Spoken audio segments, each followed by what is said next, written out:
الرحمن الرحیم. محترم پروفیسر ڈاکٹر ظفر حسین ظفر صاحب، میرے بزرگوں، دوستوں، ساتھیوں، بہنوں، السلام علیکم ورحمۃ اللہ وبرکاتہ. راہ وفا میں ہر سو کانٹے، دھوپ زیادہ سائے کم، اس پر چلنے والے خوش رہے پچھتائے کم. آج کراچی سے لے کے پشاور تک، لاہور سے لے کے گوادر تک، مظفر آباد سے لے کے بھمبر تک، سڈنی سے لے کے لندن تک، برسل سے لے کے واشنگٹن تک، اہل پاکستان، آزاد کشمیر کے لوگ، کشمیر کے سپورٹرز، ان مظلوم کشمیریوں کے ساتھ اظہار یکجہتی کر رہے ہیں، ان ماؤں کے ساتھ اظہار یکجہتی کر رہے ہیں کہ وہ مائیں جب اپنے بیٹے کے لاشے کے سامنے کھڑی ہو کے یہ کہتی ہے جس کشمیر کو خون سے سینچا ہے وہ کشمیر ہمارا ہے، ان بچوں کے ساتھ اظہار یکجہتی کرے کہ جو بچے اپنے شہید باپ کے لاشے کے ساتھ کھڑے ہو کے یہ کہتا ہے ہم چھین کے لیں گے آزادی، یہ حق ہمارا آزادی.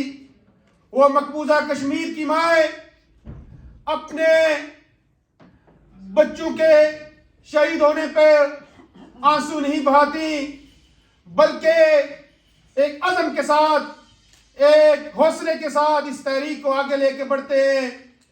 میں آپ کو کہہ دینا چاہتا ہوں کہ آپ بتائیں کہ مقبوضہ کشمیر کے لوگوں نے کسی مایوسی کا اظہار کیا ہو؟ مقبوضہ کشمیر کے نوجوان سے میں بات کرتا ہوں، وہ کہتے ہیں کہ اقوام متحدہ ہمارا ساتھ دے نہ دے، اہل یورپ ہمارے ساتھ دے نہ دے، عالمی برادری ہمارے ساتھ دے نہ دے، لیکن ہم اس آزادی کی جدوجہد سے دستبردار نہیں ہوں گے. ہماری 10,000 ہماری ماؤں بہنوں بیٹیوں کا ریپ کیا گیا، 5 لاکھ مقبوضہ کشمیر کے لوگوں کو شہید کیا گیا. ہم اتنی قربانیوں دینے کے بعد کسی چیز پہ کمپرومائز نہیں کریں گے. حق ادراجت ہمارا پیدائشی اور جائز حق ہے. میرے عزیز دوستوں اور ساتھیوں، پھر ہم دیکھتے ہیں کہ اس تحریک کے اندر سید علی شاہ گیلانی جب یہ نعرہ لگاتے ہیں میں پاکستانی ہوں، پاکستان ہمارا ہے، تو پورے جذبے کے ساتھ، پورے حوصلے کے ساتھ پوری عوام اس نعرے کا جواب دیتی ہے. تو میرے عزیز دوستوں اور ساتھیوں، پھر میں سری نگر کے نوجوان سے پوچھتا ہوں کہ آپ کو کیا اسلام آباد کی سڑکوں سے محبت ہے؟ کیا آپ کو کراچی کی روشنیوں سے محبت ہے؟ تو وہ سری نگر کا نوجوان مجھے یہ کہتا ہے کہ اسلام آباد کی سڑکیں شاید دہلی کی سڑکوں سے زیادہ بہتر نہ ہوں، اور کراچی کی روشنیاں شاید بمبئی کے شہر کی روشنیوں سے بہتر نہ ہوں، لیکن ہم پاکستان کا ساتھ ایک نظریے کی بنیاد پہ دیتے ہیں. وہ نظریہ وہ سری نگر کا نوجوان مظفر آباد سے لے کے کراچی کے لوگوں تک یہ سمجھانے کی کوشش کرتا ہے کہ لوگوں، تم اس سرزمین پر ایک امت کی بنیاد پہ گٹھے تھے، تم خلافت عثمانیہ کے نام پہ گٹھے تھے، نہ تم میں کوئی سعودی تھا، نہ تم میں کوئی یمنی تھا، نہ تم میں کوئی ایجپٹ کا تھا، نہ کوئی تم میں ٹرکش تھا، لیکن اس خلافت عثمانیہ کے بعد اس امت کے اتحاد کو ریزہ کیا گیا اور تمہیں سعودی بنایا گیا، نیشن سٹیٹ کا تصور دیا گیا، تمہیں یمنی بنایا گیا، تمہیں مصری بنایا گیا، تمہیں ٹرکش بنایا گیا، تمہیں علاقوں کے بنیاد کے اوپر نسل کی بنیاد پہ تقسیم کیا گیا. لیکن ہم نے دیکھا کہ ایک مرتبہ پھر خلافت عثمانیہ کے اس کنسپٹ کو ریوائو کیا گیا، اور وہ کنسپٹ برصغیر کے اندر ریوائو ہوا کہ ہم دیکھتے ہیں کہ پختون جو 5000 سالہ تاریخ رکھتے ہیں. ہم دیکھتے ہیں کہ سندھی جو 10,000 سالہ تاریخ رکھتے ہیں. جب ہم دیکھتے ہیں وہ پنجابی جو ہزاروں سال کی تاریخ رکھتے ہیں. ہم وہ بلوچی دیکھتے ہیں جو ہزاروں سال کی تاریخ رکھتے ہیں، وہ تاریخ رکھتے ہیں. ہم مقبوضہ کشمیر کے ان کشمیریوں کو دیکھتے ہیں جو اپنی تاریخ ہزاروں سال کی تاریخ دیکھتے ہیں. لیکن اس سرزمین کے اوپر نہ وہ پنجابی رہا، نہ وہ سندھی رہا، نہ وہ بلوچی رہا، نہ وہ پشتون رہا، نہ وہ کشمیری رہا. وہ کلمے کی بنیاد کے اوپر، لا الہ الا اللہ محمد رسول اللہ کی بنیاد کے اوپر گٹھے ہو کے ایک نظریے کی بنیاد کے اوپر پاکستان کا وجود عمل میں لایا گیا. پاکستان ایک جغرافیہ کا نام نہیں ہے، پاکستان چند لہنوں کا نام نہیں ہے، پاکستان ایک نظریہ اور فکر کا نام ہے.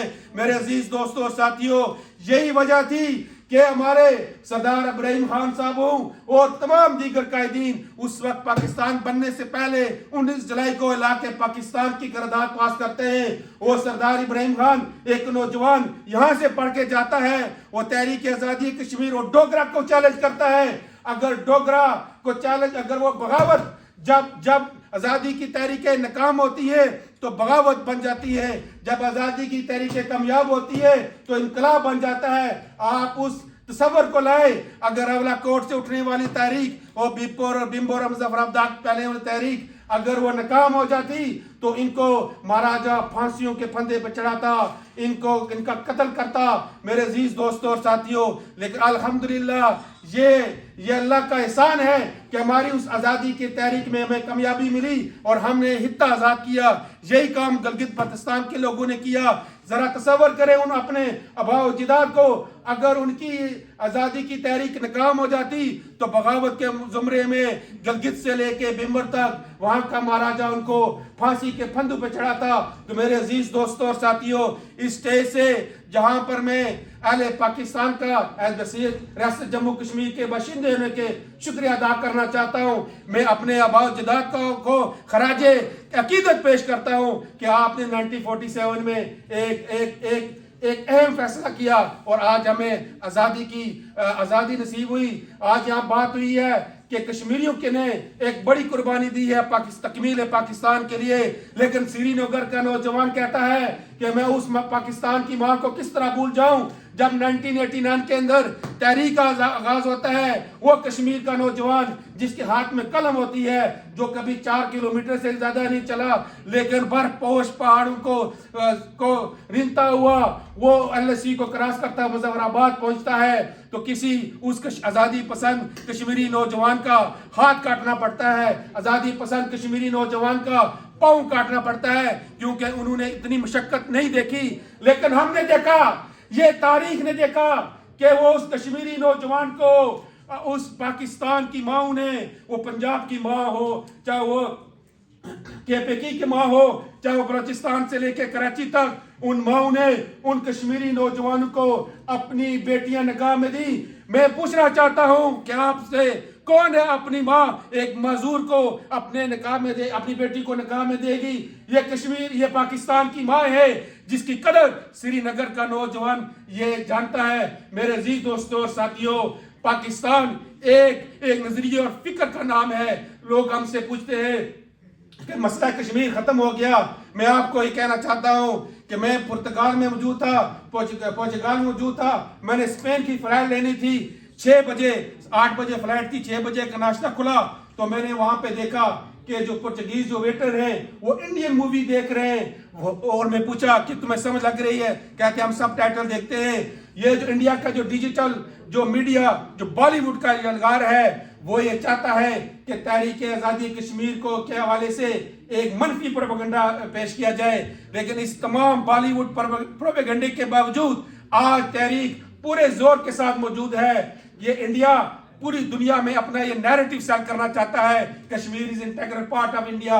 کشمیر بھارت کا ٹوٹ انگ ہے. یہ اہل پاکستان کی، یہ اہل کشمیر کی، یہ اوورسیز پاکستانی اور کشمیریوں کی یہ جدوجہد ہے کہ دنیا میں انڈیا کو ایک ایسا ملک نہیں مل سکا جو انڈیا کے اس جھوٹے بیانیوں کو بائے کر سکے. آج بھی دنیا یہ کہتی ہے کشمیر متنازع علاقہ ہے. یہ علیحدہ بات ہے کہ دنیا کے ڈبل سٹینڈرڈ ہے. ہم نے وہ ڈبل سٹینڈرڈ ہم نے غزہ کے اندر بھی دیکھے،